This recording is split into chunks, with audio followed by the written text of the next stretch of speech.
El ático en el piso 47 de la Torre Sterling resplandecía con el tipo de riqueza que hacía envidiosos a los dioses. Ventanas de piso a techo daban vista al brillante horizonte de Manhattan, donde mortales menores trabajaban en edificios que parecían juguetes desde esta altura. Victoria Ashford estaba congelada en su escritorio de caoba, su traje valentino de 4000 quintentos perfectamente planchado, su cabello rubio peinado en un moño impecable que había costado $300 en el salón esa mañana. Sus manos temblaban mientras sostenía su iPhone 15 Pro Max, el dispositivo de 1200 resbaladizo con el sudor frío del terror maternal. La voz del secuestrador aún resonaba en su mente, mecánica y distorsionada a través de un modulador de voz. Tenemos a tu hija, $10 millones, billetes sin marcar. Tienes 6 horas o Sofía muere. La llamada había terminado hacía 3 minutos, pero el mundo de Victoria se había detenido el momento en que escuchó a su hija de 8 años gritando en el fondo. «¡Mami! ¡Mami! ¡Ayúdame!». La asistente personal de Victoria, Margaret Chen, estaba cerca, sus propias manos temblando mientras marcaba al FBI. La oficina, normalmente una catedral de poder corporativo donde se negociaban acuerdos de miles de millones con la misma casualidad de ordenar café, ahora se sentía como una celda de prisión. La mente de Victoria recorría escenarios imposibles. ¿Cómo habían tomado a Sofía? La niña había estado en su escuela privada de élite, la Academia Ashford, rodeada de protocolos de seguridad de $80,000 por año que incluían guardias armados, escáneres biométricos y rastreo GPS en tiempo real de cada estudiante.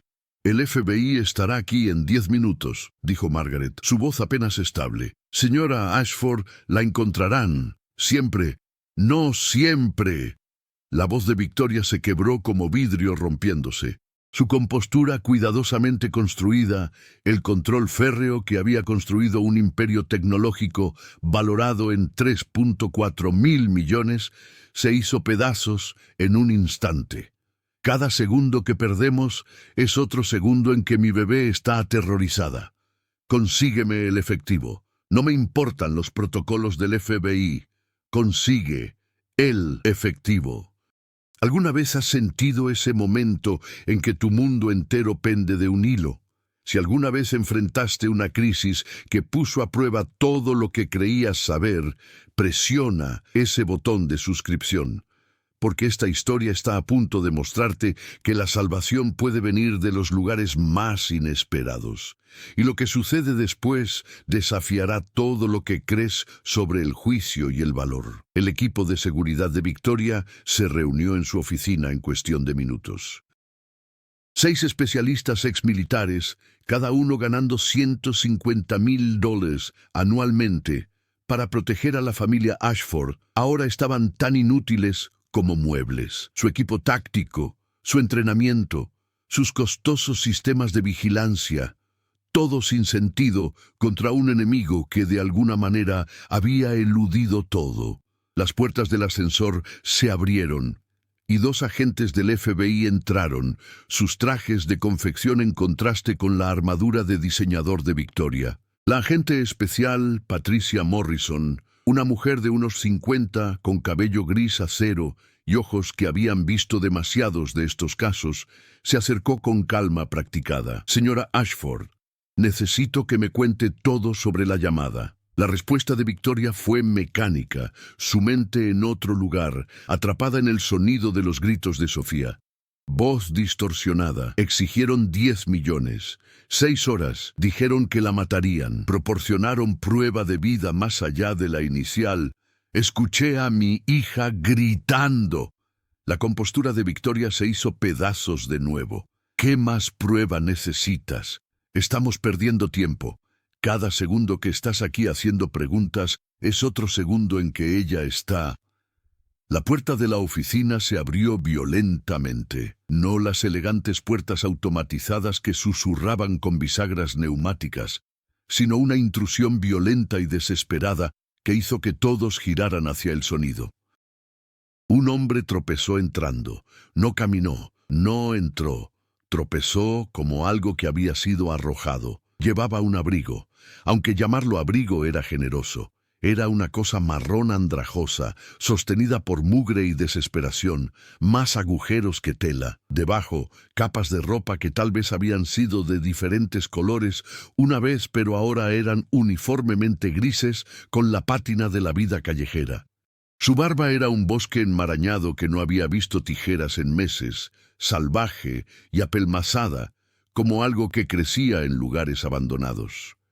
Su cabello brotaba en todas direcciones, grasiento y apelmazado, con pedazos de escombros atrapados en los mechones como joyas terribles, pero fue el olor lo que golpeó primero. El hedor invadió la oficina climatizada de Victoria como una entidad viviente, un asalto nauseabundo que hacía insignificantes los sistemas de filtración de aire de miles de millones de dólares. Era el olor de carne humana sin lavar, marinándose en sus propios aceites durante semanas, tal vez meses, capas de sudor y mugre que se habían convertido en parte de la textura de su piel. Orina rancia que se había empapado en su ropa y se había convertido en parte de la estructura molecular de la tela, una nota aguda de amoníaco que quemaba los senos nasales. Partículas de comida podrida atrapadas en su barba que se habían fermentado con el calor corporal, creando un hedor agridulce que activaba reflejos primitivos de disgusto. Aceite de motor o grasa incrustada tan profundamente en sus manos y ropa que parecía permanente, mezclándose con los olores orgánicos para crear algo verdaderamente profano. Y debajo de todo, algo dulcemente rancio que hacía contraer las gargantas involuntariamente, que hacía que los estómagos se revolvieran en rebelión, que hacía que cada persona en esa oficina luchara contra las ganas de vomitar. Victoria retrocedió como si la hubieran abofeteado. Su mano voló hacia su nariz y boca.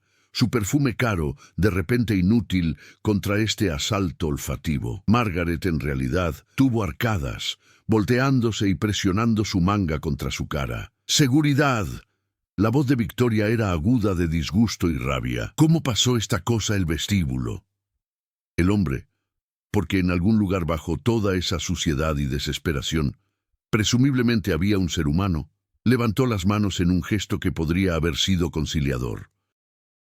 Sus uñas eran medias lunas negras de suciedad, sus palmas callosas y cicatrizadas. «Por favor», dijo, y su voz era áspera, como grava siendo arrastrada sobre concreto. «Por favor, tienes que escuchar. Tu hija». «¡Fuera!», Victoria chilló, su miedo por Sofía ahora mezclado con repulsión ante esta intrusión. «¡Seguridad! ¡Saquen a esta criatura de mi edificio inmediatamente!». Marcus Rodríguez, jefe de seguridad, se movió primero, su mano ya alcanzando su radio. «¿Cómo diablos subiste aquí? El ascensor requiere...». «Tu hija no fue secuestrada», dijo el hombre sin hogar, y las palabras salieron en un torrente desesperado. «Es una farsa, es falso. Los escuché planeándolo. Tienes que escuchar». «¿Los escuchaste?». La voz de Victoria goteaba con incredulidad tóxica. Miró a este hombre, esta cosa, parado en su oficina, contaminando su espacio con su presencia. «¿Escuchaste a secuestradores planeando tomar a mi hija? ¿Y simplemente qué? ¿Decidiste vagar hasta aquí y compartir esta información? ¿Tienes alguna idea de lo demente que suenas?». La agente especial Morrison dio un paso adelante, su expresión una máscara de paciencia profesional desgastándose. «Señor, necesita irse inmediatamente. Esta es una investigación federal activa y está interfiriendo con...». «No estoy interfiriendo». La voz del hombre sin hogar se elevó con urgencia desesperada. «Estoy tratando de ayudar. Hace 2 días estaba durmiendo en el estacionamiento nivel B3, detrás del área de mantenimiento donde su seguridad no patrulla. 3 hombres estaban ahí, detrás de los contenedores de basura». Victoria interrumpió, su voz venenosa. ¿Te refieres a donde perteneces con el resto de la basura? Las palabras quedaron suspendidas en el aire como veneno. Margaret apartó la mirada, incómoda. Uno de los miembros del equipo de seguridad cambió su peso, pero el miedo de Victoria por su hija se había transformado en algo feo, algo que necesitaba un objetivo para su rabia y terror. Señora Ashford, el hombre sin hogar, intentó de nuevo. Por favor, solo escuche. Estos hombres estaban hablando sobre su hija. Mencionaron la escuela, la hora de recogida, todo. Pero uno de ellos dijo, recuerden, no la estamos tomando realmente. La maestra está involucrada. Es solo para aparentar. ¿Oh, una maestra? El interés del agente Morrison se agudizó ligeramente. ¿Qué maestra? No sé su nombre, pero... ¿No sabes? La risa de Victoria fue áspera y quebradiza. No sabes.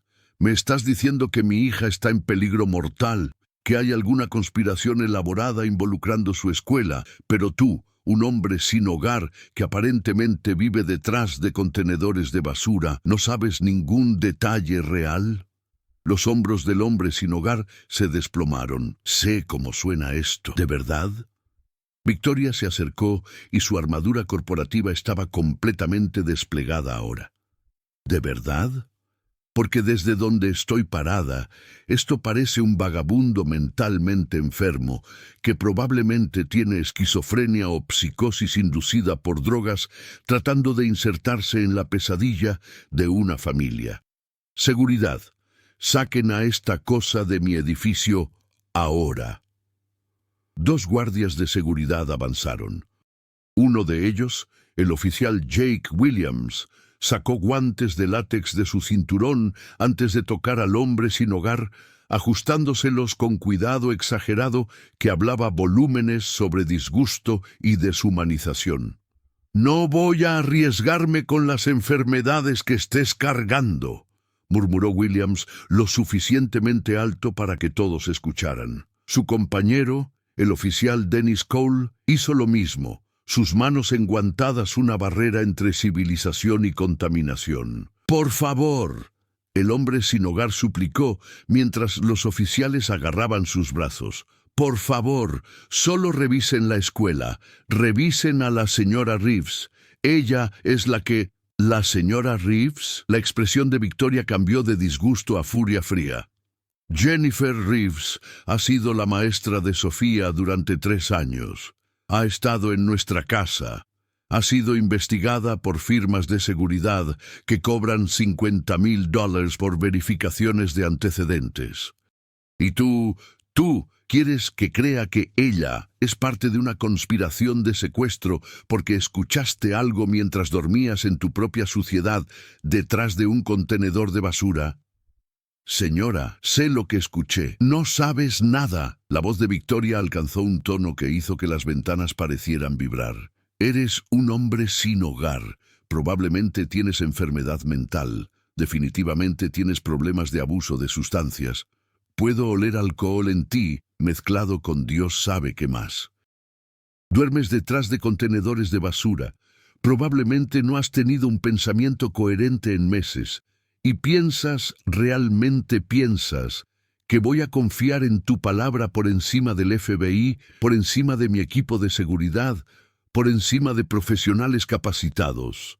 El oficial Williams apretó su agarre en el brazo del hombre sin hogar, dedos cavando a través de las capas de ropa sucia. «Vamos, amigo, es hora de irse. ¡Espera!».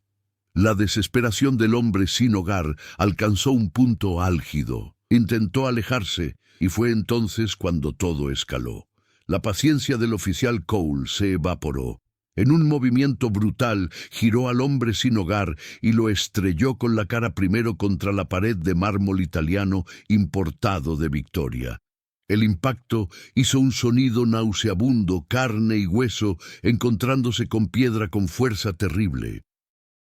El labio del hombre sin hogar se partió instantáneamente, sangre goteando por su barbilla hacia su camisa ya manchada, rojo mezclándose con marrón y gris en un patrón grotesco. Estrellas explotaron detrás de sus ojos. Su visión nadó, Antes de que pudiera recuperarse, Williams hundió una rodilla en su columna, forzando todo el aire de sus pulmones en un jadeo doloroso que sonaba como algo muriendo. Las piernas del hombre sin hogar se doblaron, y solo el agarre de los oficiales evitó que colapsara completamente. Retorcieron sus brazos detrás de su espalda con brutalidad practicada, hombros gritando en sus cavidades mientras los tendones se estiraban más allá de la comodidad, más allá del punto donde los cuerpos estaban destinados a doblarse. El dolor era blanco e intenso y absoluto. Esposas de metal mordieron sus muñecas, haciendo clic lo suficientemente apretadas para cortar la circulación. Lo suficientemente apretadas que sus dedos inmediatamente comenzaron a hormiguear con pérdida de flujo sanguíneo. Su bolsa de basura negra cayó de su hombro, su contenido derramándose por el piso pulido de Victoria, un cepillo de dientes con cerdas abiertas, una Biblia de bolsillo dañada por el agua, una fotografía de 2 niños sonriendo en una fiesta de cumpleaños, ahora siendo pisoteada por zapatos de cuero italiano de $800 que ni siquiera registraban la destrucción de la vida entera de alguien esparcida bajo sus suelas. «¡Deja de resistirte!», Williams ladró, aunque el hombre sin hogar había dejado de luchar hacía tiempo. Sangre del labio partido goteaba sobre el mármol, pequeñas gotas rojas que más tarde requerirían limpieza especial para remover de la piedra porosa. La cara del hombre sin hogar estaba presionada contra la pared, su mejilla raspando contra mármol frío que se sentía como hielo contra su piel. «Por favor», susurró, la palabra apenas audible. «Por favor, estoy diciendo la verdad». «Tu hija. Cállate sobre mi hija». El grito de Victoria probablemente pudo escucharse en el piso 46. Estaba temblando ahora, adrenalina y terror maternal y rabia creando un cóctel tóxico en sus venas. «No tienes derecho a decir su nombre. No tienes derecho a hablar de ella. No eres nada. Eres basura. Eres...» Se detuvo, pero la palabra quedó no dicha en el aire. Todos sabían lo que Cassie había dicho. Margaret se había alejado hacia las ventanas, su mano aún cubriendo su nariz y boca. Los agentes del FBI observaban con desapego profesional, ni ayudando ni interviniendo. «Sáquenlo», dijo Victoria, y la elección del pronombre fue deliberada y cruel. «No él, eso. Saquen eso de mi edificio, fuera de mi vista, y asegúrense de que eso nunca regrese». Los oficiales comenzaron a arrastrar al hombre sin hogar hacia atrás, hacia el ascensor.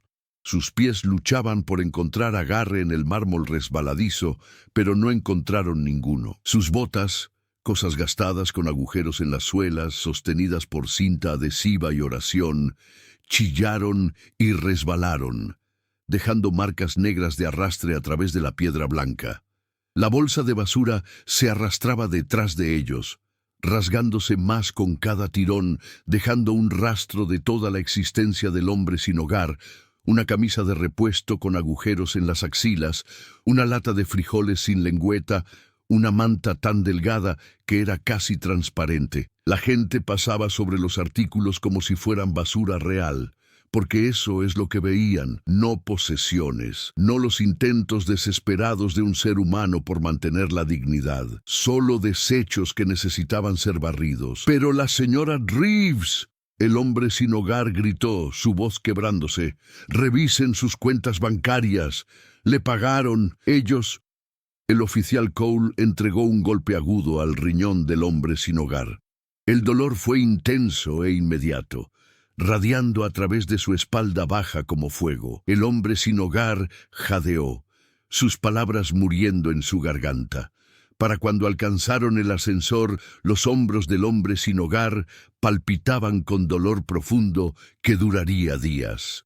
Su labio partido continuaba sangrando. Moretones ya se estaban formando donde sus manos habían agarrado, marcas moradas oscuras que se volverían amarillas y verdes durante la próxima semana. Pero peor que el dolor físico era la humillación, ser manejado como un objeto, ser descartado como basura, ser hecho sentir menos que humano frente a personas que, en otra vida, podrían haberlo llamado Señor con respeto. Las puertas del ascensor se cerraron, sellándolo. Lo último que vio fue la cara de Victoria, retorcida con desprecio y miedo, y la agente Morrison ya descartando sus palabras mientras volvía a su investigación. Mientras el ascensor descendía, el oficial Williams finalmente soltó su agarre. Suerte de que no presentemos cargos por invasión. La próxima vez que te acerques a este edificio es la cárcel, ¿entiendes? El hombre sin hogar asintió, derrotado. El ascensor llegó al piso bajo. Los oficiales removieron sus esposas con eficiencia brusca y literalmente lo arrojaron por las puertas giratorias hacia la acera de Manhattan. Tropezó, casi cayó, se atrapó a sí mismo. Detrás de él, la torre Sterling se elevaba hacia el cielo, todo vidrio y acero y riqueza y poder. En algún lugar del piso 47, una madre se estaba preparando para pagar $10 millones por una hija que nunca estuvo en peligro. Y la única persona que conocía la verdad acababa de ser arrojada como basura. El nombre del hombre sin hogar era Daniel Foster. Pero ese nombre pertenecía a una persona diferente, una vida diferente, un tiempo antes de que todo se quemara. Hace 7 años, Daniel había sido el doctor Daniel Foster, PhD en Psicología Criminal de la Universidad de Columbia. Su disertación sobre patrones de comportamiento criminal y crímenes escenificados había sido publicada en 3 revistas académicas. El FBI lo había reclutado como consultor en casos de secuestro, valorando su habilidad para distinguir entre abducciones genuinas y elaborados engaños diseñados para extorsionar dinero de familias adineradas. Había estado casado con Sarah, una cirujana pediátrica. Tenían 2 hijos, Emma, de 6 años, y Michael, de 4. Habían vivido en una casa de piedra rojiza en Brooklyn, el tipo de hogar que representaba el sueño americano logrado a través de trabajo duro y educación. Sus honorarios de consultoría habían sido sustanciales, $500 por hora, a veces $2,000 salarios por un día completo de trabajo. Había conducido un Lexus, había usado trajes que costaban más que la renta mensual de algunas personas. Luego vino el accidente. Sarah había estado conduciendo a los niños a la lección de piano de Emma un martes por la tarde. Un conductor ebrio, 0.24 de alcoholemia, casi 3 veces el límite legal, se pasó un semáforo en rojo a 60 millas por hora. El impacto fue catastrófico. Sarah murió instantáneamente. Michael murió en camino al hospital. Emma sobrevivió 6 horas. Suficiente tiempo para que Daniel sostuviera su mano en la UCI. Suficiente tiempo para que ella susurrara, «Papi, duele». Suficiente tiempo para que las máquinas dejaran de funcionar, mientras él gritaba por doctores que no podían hacer nada. El conductor ebrio, Martin Ashford, hermano menor de Victoria Ashford, sobrevivió sin un rasguño. El equipo legal de Martin, pagado por los miles de millones de Victoria, había sido excepcional. Habían reducido los cargos de homicidio vehicular a conducción imprudente.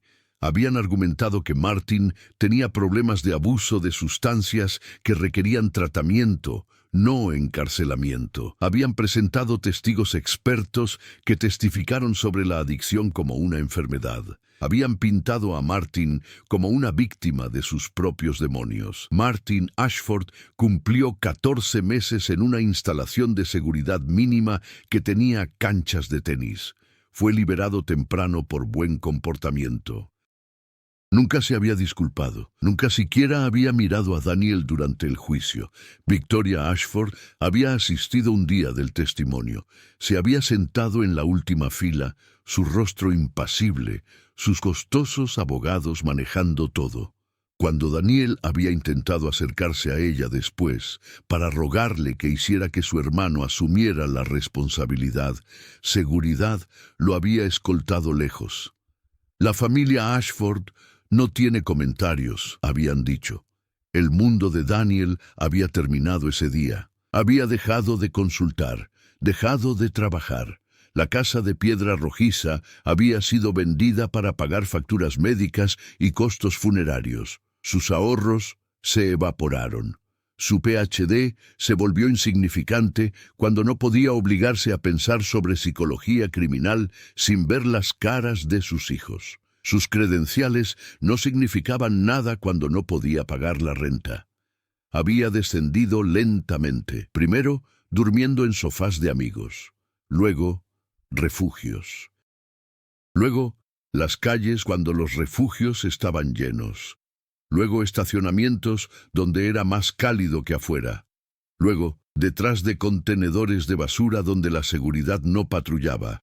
Había mantenido una cosa a través de todo: su mente, su entrenamiento, su habilidad para leer situaciones y reconocer patrones. Incluso viviendo en suciedad, incluso oliendo a las calles, incluso luciendo como desecho de la sociedad, su cerebro aún funcionaba. Era lo único que no le habían quitado. 2 noches atrás, en el estacionamiento de la Torre Sterling, nivel B3, Daniel había estado durmiendo detrás del área de mantenimiento cuando 3 hombres llegaron. No lo habían visto. Nadie nunca veía a las personas sin hogar. Eran muebles invisibles y habían hablado libremente. «Entonces, ¿la maestra está clara con el plan?», había dicho un hombre. «Sí, Reeves sabe qué hacer. Ella lleva a la niña al baño. Luego nos envía el código por mensaje. Hacemos la llamada a mamá. Ella se asusta, paga el rescate. Reeves recibe su parte, nosotros desaparecemos». ¿Y la niña nunca está en peligro? Nunca sale de la escuela. Reeves la mantiene en la enfermería, le dice que es un juego especial. La niña piensa que está escondida. Mientras tanto, mamá piensa que ha sido raptada. Crimen perfecto. Victoria Ashford tiene fácil 10 millones. Probablemente pague el doble si presionamos. Quedémonos en 10. No seamos codiciosos. Se habían reído. Realmente se habían reído sobre aterrorizar a una madre y usar a su hija como carnada por dinero. Daniel había memorizado cada palabra, cada detalle, los nombres, el plan, el momento. Su entrenamiento había activado automáticamente, catalogando evidencia, construyendo un caso en su mente. Pero también había sabido la terrible verdad. Nadie le creería. ¿Un hombre sin hogar acusando a una maestra respetada de conspiración? Era absurdo. Era el tipo de cosa que las personas mentalmente enfermas afirmaban. Así que había esperado, observado. Cuando había visto la alerta de noticias en un periódico descartado, hija de heredera Ashford secuestrada, había sabido que el plan estaba en marcha. También había sabido que tenía que intentarlo, incluso sabiendo cómo terminaría. Había entrado a la Torre Sterling. Seguridad había intentado detenerlo, pero en el caos de agentes del FBI llegando, se había deslizado. Había tomado el ascensor de servicio al piso 47, había irrumpido en la oficina de Victoria. Y ella lo había tratado exactamente como había esperado, como basura, como eso, como algo a ser removido y descartado. Ahora se sentaba en la acera fuera de la Torre Sterling, sangre aún goteando de su labio partido, hombros aún doliendo por la brutalidad de los oficiales. La gente pasaba junto a él sin mirar. Una mujer jaló a su hija hacia el otro lado de la acera, protegiendo a su hija de la contaminación. Daniel miró hacia arriba a la torre. En algún lugar allá arriba, Victoria probablemente estaba reuniendo dinero del rescate. El FBI probablemente estaba entrevistando al personal. Los secuestradores probablemente estaban riendo sobre qué tan perfectamente estaba funcionando su plan.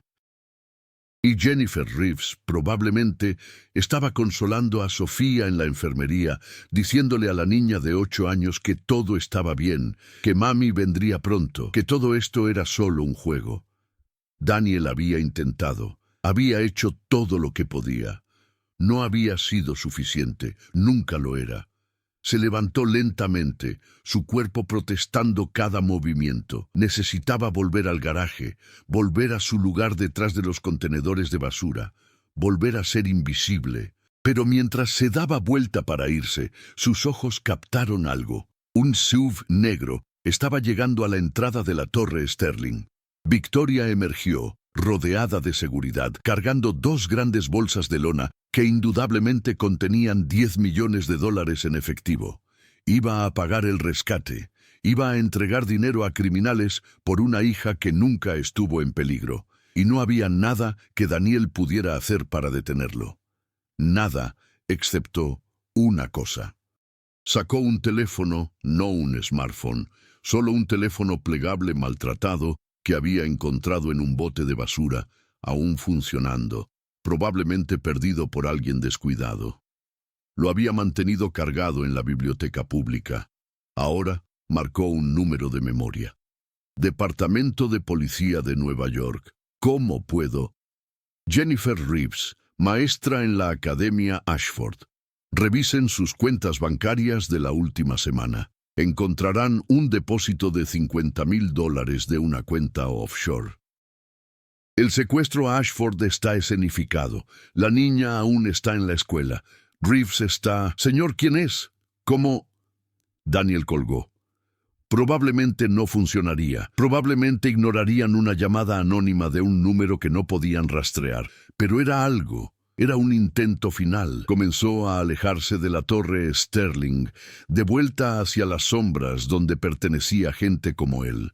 No vio a Victoria pausar antes de entrar al SUV, su teléfono vibrando con una llamada del FBI.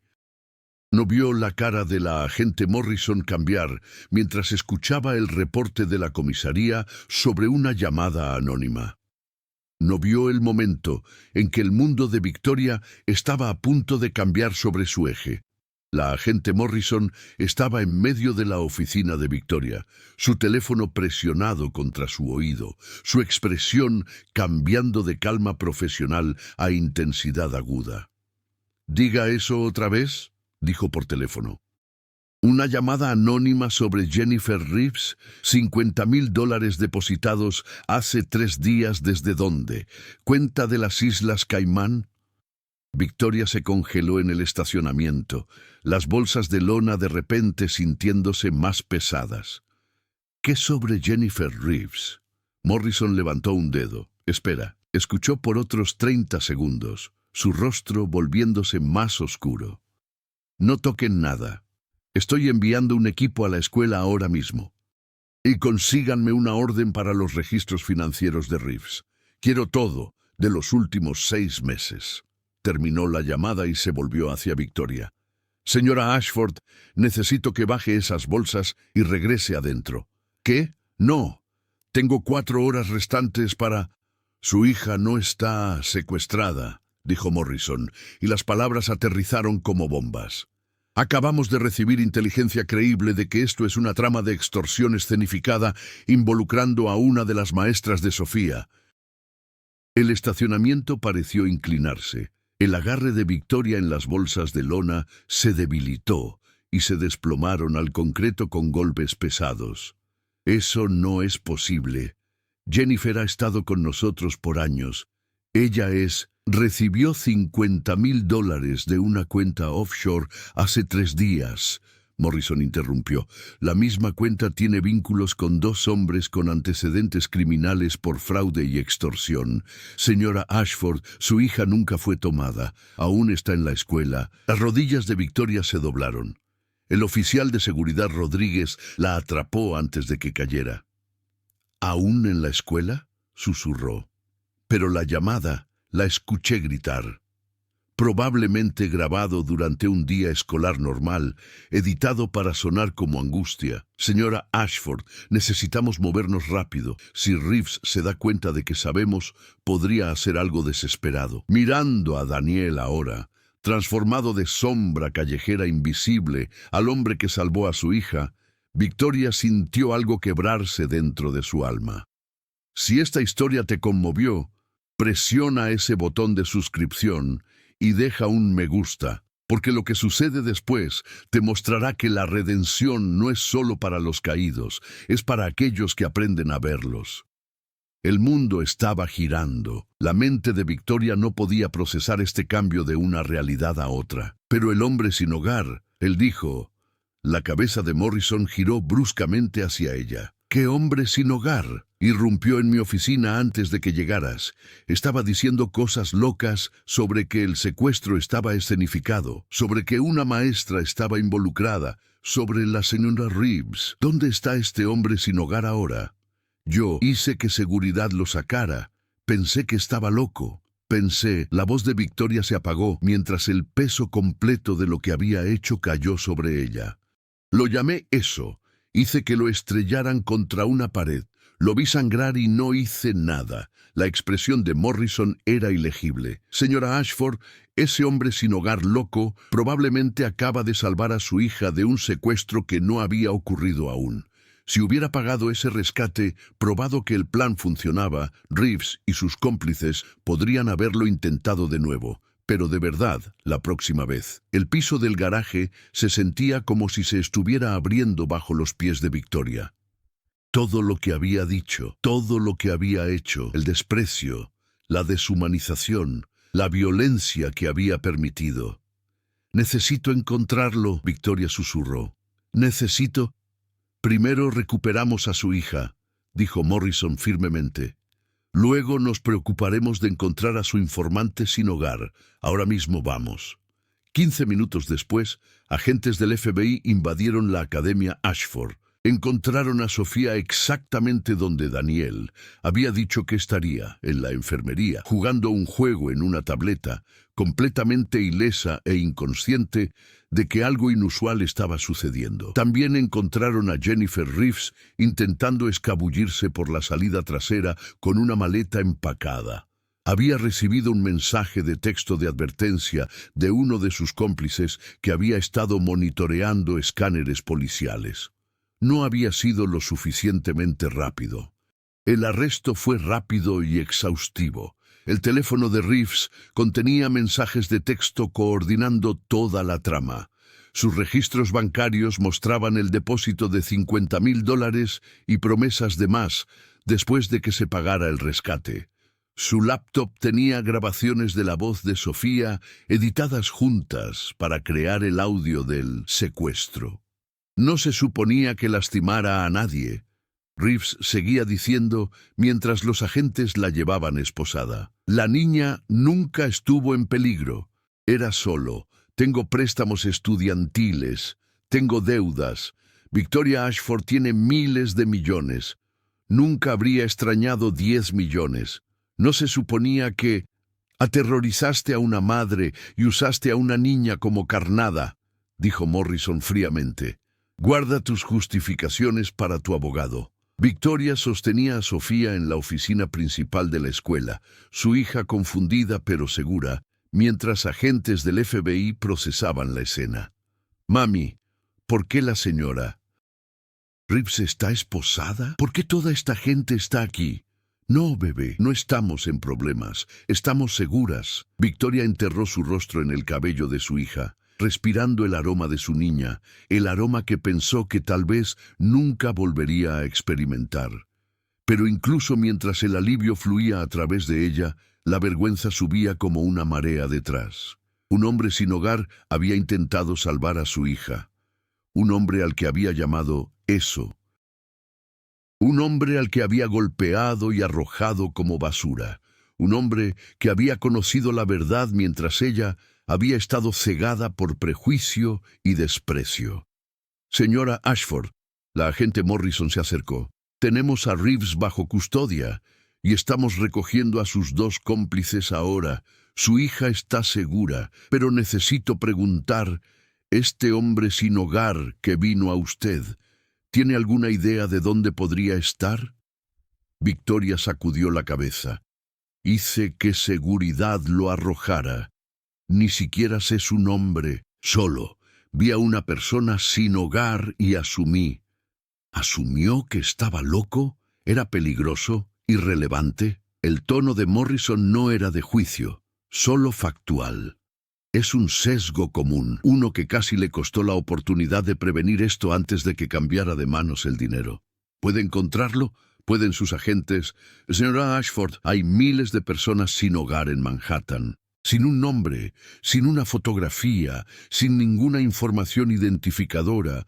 Puedo intentar, pero es como encontrar una aguja en un pajar muy grande y muy complicado. Victoria miró hacia abajo a Sofía, quien ahora estaba jugando con el collar de su madre, ajena al drama girando a su alrededor. Una niña que había sido usada como peón por alguien de confianza, una niña que había sido salvada por alguien descartado. «Lo encontraré», dijo Victoria en voz baja. «Cueste lo que cueste, lo encontraré». Victoria Ashford no durmió esa noche. Mientras Sofía dormía pacíficamente en su cama, Victoria se sentó en su estudio mirando el metraje de seguridad de la Torre Sterling. Lo vio 12 veces. Cada visualización la enfermaba más. La forma en que había mirado a Daniel con puro desprecio, la forma en que lo había llamado eso, la forma en que se había quedado ahí mientras oficiales de seguridad lo estrellaban contra una pared con fuerza suficiente para partirle el labio, la sangre, las esposas. La mirada desesperada en sus ojos mientras intentaba una última vez advertirle sobre la señora Reeves, y ella había ordenado que lo removieran como basura. Para las 3 a.m., Victoria había tomado una decisión. Llamó a la agente Morrison. «Necesito encontrarlo. El hombre sin hogar. Daniel Foster, ese es su nombre. Lo encontré en viejos registros de consultores del FBI de hace 7 años. Antes de estar sin hogar, fue uno de sus mejores psicólogos criminales». La voz de Morrison era aguda con sorpresa. «¿Daniel Foster? El doctor Daniel Foster trabajó casos de secuestro para nosotros hasta...» Hizo una pausa. «Hasta que su familia fue asesinada». «Oh, Dios. Señora Ashford, ¿sabe quién mató a su familia?» «No, porque yo...» «Su hermano, Martin Ashford. Conducción en estado de ebriedad. 3 fatalidades. La esposa y 2 hijos del doctor Foster». El teléfono casi se desliza de la mano de Victoria. «¿Qué?» 2018. Martin estaba conduciendo con 0.24 de alcoholemia. Se pasó un semáforo en rojo. Mató a toda la familia de Foster, su esposa y 2 niños. Su hermano cumplió 14 meses en seguridad mínima. El doctor Foster lo perdió todo. Su familia, su carrera, su hogar. La última vez que alguien supo, estaba viviendo en las calles. Victoria no podía respirar. Martin, su hermano Martin, al que había protegido con abogados caros, al que había conseguido una sentencia indulgente porque tenía un problema y merecía tratamiento, no castigo. Ese Martin había destruido el mundo entero de Daniel Foster. Y luego, 7 años después, Daniel había intentado salvar a su hija, la hermana del hombre que había matado a su familia. «Encuéntrelo», Victoria susurró. «No me importa lo que cueste. Encuéntrelo».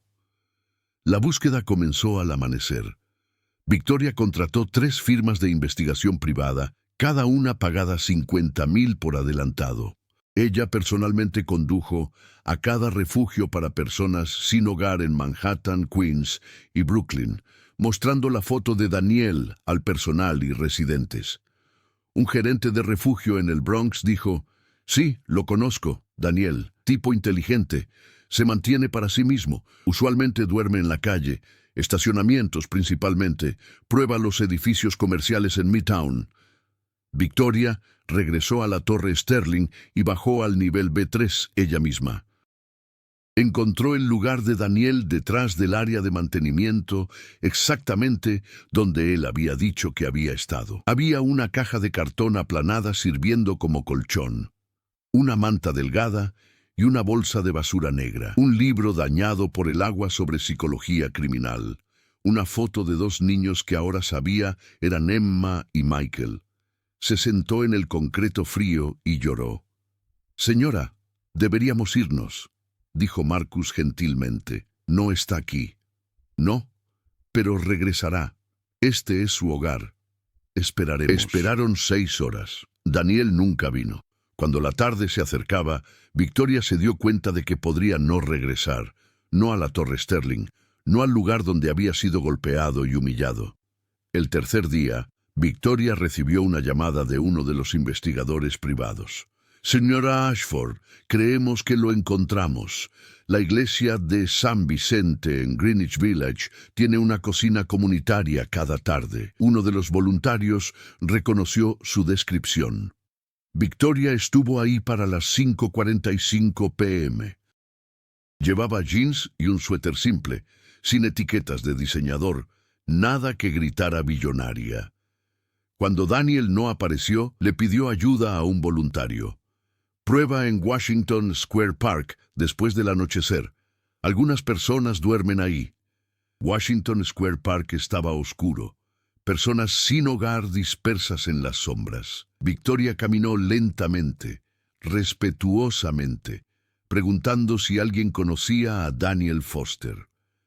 «¿Por qué lo estás buscando?», preguntó un hombre con suspicacia. «Le debo. Salvó la vida de mi hija y lo traté terriblemente. Necesito disculparme». El hombre estudió su rostro. «¿Eres esa dama rica de las noticias? ¿El secuestro falso?» «Sí. Daniel mencionó algo sobre eso. Dijo que intentó ayudar, pero nadie escuchó». Señaló hacia la esquina sureste. «Prueba por allá. A veces se sienta junto a las mesas de ajedrez por la noche». Y ahí, sentado en una banca a unos 6 metros, estaba Daniel Foster. Se veía aún más delgado, su rostro demacrado, sus ojos huecos. Estaba observando un juego de ajedrez con el enfoque intenso de alguien que no tenía nada más en qué pensar. Victoria se acercó lentamente. Cuando estaba a unos 3 metros, dijo suavemente: «Dr. Foster». Él se volteó. Reconocimiento brilló en su rostro, seguido inmediatamente por miedo. Comenzó a levantarse, a irse. «Por favor, no se vaya», dijo Victoria rápidamente. «Por favor, no estoy aquí para lastimarlo. Estoy aquí para disculparme». ¿Disculparse? Por todo, por llamarlo eso, por haberlo golpeado, por no escuchar cuando estaba tratando de salvar a mi hija. La voz de Victoria se quebró. Tenía razón sobre todo. Jennifer Reeves fue arrestada. El secuestro era falso, exactamente como usted dijo. Sofía nunca estuvo en peligro. Usted la salvó y yo lo traté como basura». Daniel lentamente se sentó de nuevo. Victoria se sentó a su lado, cuidadosa de dejar espacio. Por un largo momento, ninguno habló. Finalmente, Daniel dijo: «¿Su hija está segura?» «Sí, gracias a usted». «Bien». La voz de Daniel era plana, vacía. «Eso es bueno. Dr. Foster, sé quién es usted. Sé sobre su familia. Sé lo que mi hermano les hizo». La mandíbula de Daniel se tensó. «Así que por eso está aquí. Culpa. Estoy aquí porque usted salvó a mi hija cuando tenía todas las razones para dejarla sufrir. Mi hermano mató a su familia y se salió con la suya porque yo pagué abogados para protegerlo. Usted podría haberse alejado, pero no lo hizo. Intentó ayudar. Y yo le pagué con violencia y desprecio. La justicia había sido servida y ahora Victoria tenía la oportunidad de entregar algo aún más poderoso: redención.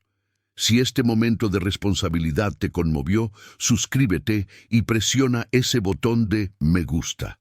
Comenta abajo: tú habrías ayudado a la familia de la persona que destruyó tu vida, porque lo que viene después te mostrará que la gracia es más fuerte que la venganza. Daniel la miró completamente por primera vez. ¿Qué quiere de mí, señora?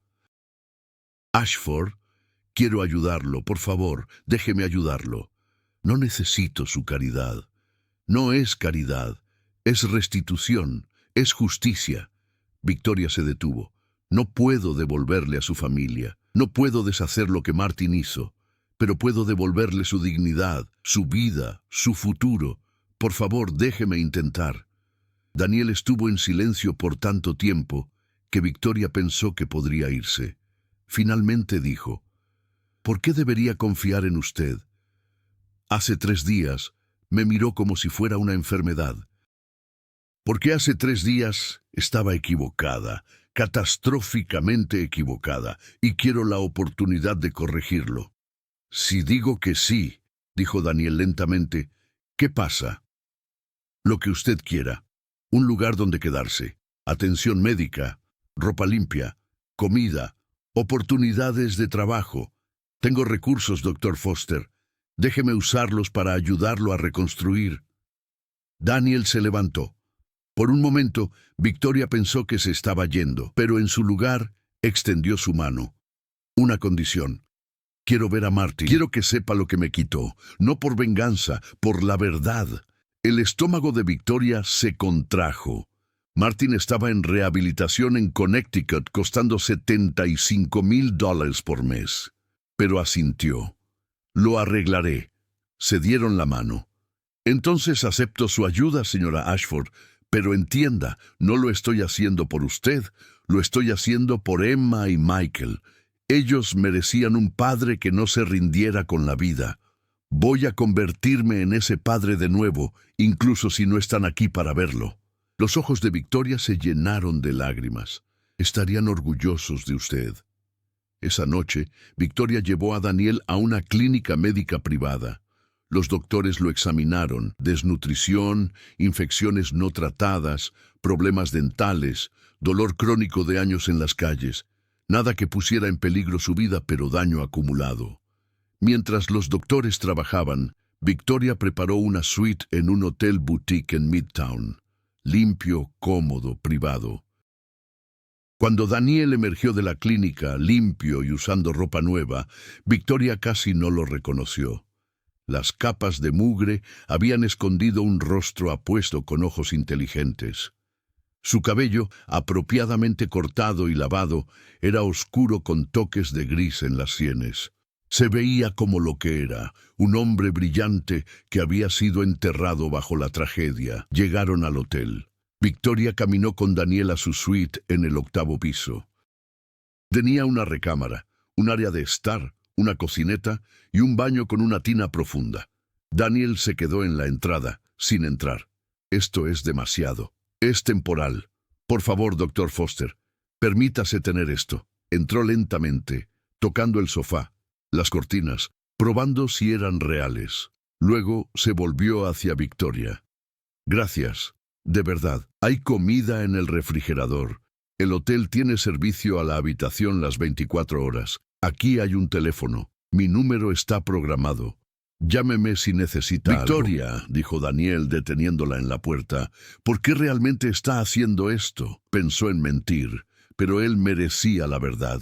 Porque cuando vi la cara de mi hija en esa escuela, cuando la sostuve y me di cuenta de que estaba segura, sentí una alegría tan intensa que pensé que mi corazón explotaría. Y luego recordé que usted sintió esa misma alegría exacta con sus hijos, y mi hermano se la quitó, y yo lo protegí. Y usted, aún así, salvó a mi hija. Estoy haciendo esto porque le debo una deuda que nunca podré pagar, pero voy a pasar el resto de mi vida intentándolo. Daniel asintió lentamente. Está bien, eso es honesto. Puedo trabajar con honesto. Durante las siguientes 2 semanas, Victoria y Daniel cayeron en una rutina. Ella lo visitaba cada mañana para desayunar. A veces hablaban sobre su pasado, su trabajo con el FBI, su familia. Otras veces discutían su futuro, qué tipo de trabajo podría querer hacer, qué sueños había abandonado. «¿Solía enseñar?», dijo Daniel una mañana. «Psicología criminal en John Jay College. Lo amaba. Extraño eso. ¿Querría enseñar de nuevo? No sé si alguna universidad me contrataría ahora».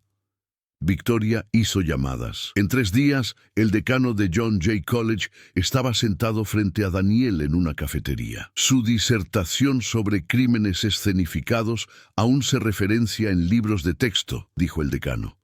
«Doctor Foster, sería un honor tenerlo de vuelta». Los ojos de Daniel se llenaron de lágrimas. «No me habían llamado doctor Foster en 7 años. ¿Qué le parece el semestre de primavera?» Esa tarde, Daniel llamó a Victoria, su voz temblando. «Me quieren de vuelta. Realmente me quieren de vuelta». Por supuesto que sí. Es brillante, doctor Foster. El mundo solo lo olvidó por un tiempo. Pero aún quedaba una confrontación. Victoria arregló para que Daniel visitara a Martin en la instalación de rehabilitación en Connecticut. La reunión sucedió un martes frío por la mañana. Martin no reconoció a Daniel al principio. «Soy el doctor Daniel Foster», dijo Daniel, sentándose frente a Martin. «Hace 7 años usted mató a mi esposa Sarah, mi hijo Michael y mi hija Emma. Estaba conduciendo ebrio, 0,24 de alcoholemia. Se pasó un semáforo en rojo a 60 millas por hora». El reconocimiento amaneció en el rostro de Martin, seguido por miedo. «Lo siento. He estado sobrio por 6 meses. Estoy recibiendo ayuda». Cumplió 14 meses en una instalación que tenía canchas de tenis. Daniel continuó. Su hermana pagó por abogados que redujeron sus cargos. Nunca se disculpó. ¿Tiene alguna idea de lo que me quitó? Las manos de Martin temblaron. Sé que lo siento, no es suficiente. No vine aquí por sus excusas. Vine para que supiera. La hija de su hermana casi fue secuestrada, y yo lo detuve. Salvé la vida de Sofía. Elegí ayudar en lugar de ver a Victoria sufrir como yo sufrí. Soy mejor persona de lo que usted jamás será. No a pesar de lo que me hizo, sino por cómo respondí a ello. Martin rompió a llorar. Lo siento tanto. Pienso en ellos todos los días. Bien, dijo Daniel levantándose. Siga pensando en ello. Deje que lo motive a ser mejor, porque Sarah, Michael y Emma merecían vivir. Lo menos que puede hacer es asegurarse de que su propia vida cuente para algo. Daniel salió sin mirar atrás. 6 meses después, Daniel estaba frente a una sala de conferencias en John Jay College, enseñando psicología criminal a 70 estudiantes entusiastas. Victoria asistió a su primera conferencia, sentada en silencio en la última fila, viéndolo cobrar vida mientras enseñaba. Después de clase, Daniel la encontró. No tenía que venir, quería verlo. Doctor Foster, profesor y experto, de vuelta donde pertenece. También estoy firmando un contrato de arrendamiento la próxima semana. Apartamento pequeño en Queens. Primera dirección permanente en 7 años. Victoria sonrió. Eso es maravilloso. Victoria, necesito decirle algo. Cuando acepté su ayuda por primera vez, parte de mí estaba enojada. Pensé, ¿por qué la hermana del asesino de mi familia debería obtener redención? La sonrisa de Victoria se desvaneció. ¿Y ahora? Ahora me doy cuenta de que la redención no es solo para mí.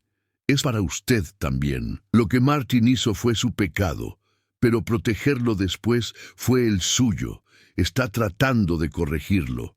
Eso requiere valor. Doctor Foster, nunca puedo compensar lo que le pasó a su familia. No, pero puede honrar su memoria siendo mejor, viendo a las personas, todas las personas, como dignas de dignidad. Aprendió esa lección de la manera difícil. Ahora enséñesela a Sofía. Lo haré. Lo prometo. Salieron juntos. 2 personas cuyas vidas habían colisionado en tragedia, pero que habían encontrado su camino hacia algo parecido a la paz. Mientras se separaban, Victoria se volvió. Doctor Foster, ¿le gustaría conocer a Sofía algún día? Pregunta por usted, el hombre que la salvó. Daniel consideró. Aún no. Déjeme establecerme más primero. Pero sí algún día. Me gustaría que supiera que las personas sin hogar son solo personas que perdieron sus hogares, no personas que perdieron su humanidad. Me aseguraré de que lo sepa. Daniel sonrió, una sonrisa real, la primera que Victoria había visto de él.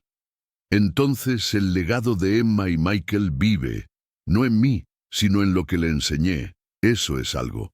¿Cuál es tu opinión sobre esta historia? Si estuvieras en los zapatos de Victoria, ¿habrías tenido el coraje de buscar al hombre sin hogar después de descartarlo tan cruelmente? ¿Habrías ayudado a alguien conectado con la tragedia de tu familia? Deja tus pensamientos en los comentarios abajo. Si esta historia te conmovió, te inspiró o restauró tu fe en las segundas oportunidades, presiona ese botón de suscripción para más historias verdaderas de redención. Dale al botón de me gusta si crees que todos merecen dignidad y respeto.